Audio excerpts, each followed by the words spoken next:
कहतानी ये छठ सब बढ़िया से बीत गईल। अब आ गईल बा एकादशी।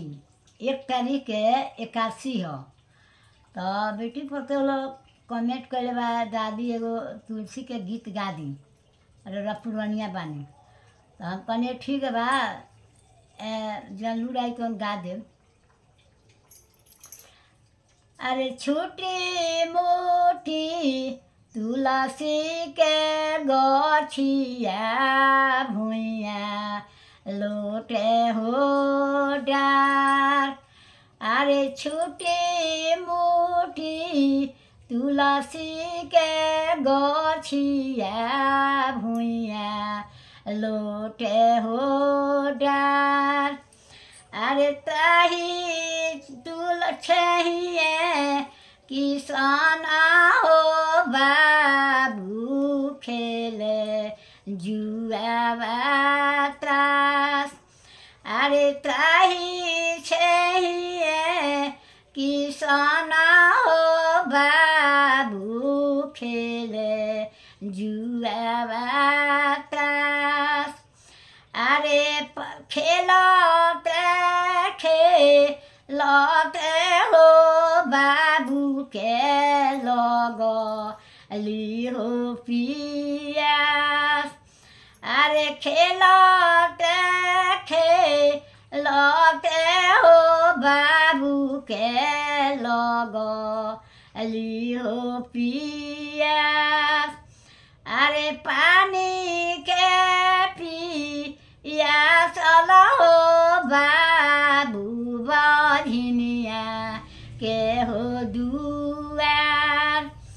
अरे पानी के पियासल हो बाबू बोले बधिनिया के हो दुआर।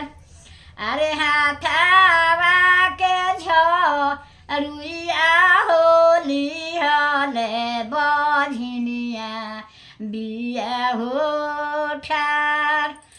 अरे हाथावा के रुइया होली हले बधिनिया बिया हो ठार।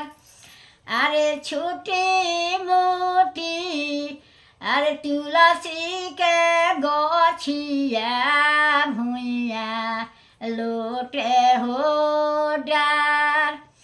अरे त्राही छहिए कार्तिक हो बाबू खेले जुआवा त्रास। अरे खेलते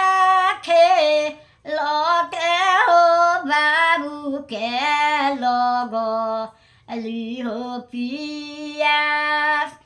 अरे पानी के पियासल हो बाबू गइले बधिनिया के हो दुआर।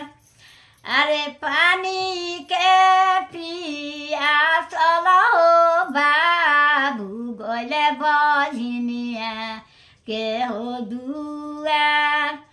अरे हाथावा के रुइया होली हले बधिनिया बारी हो ठार। अरे हाथ के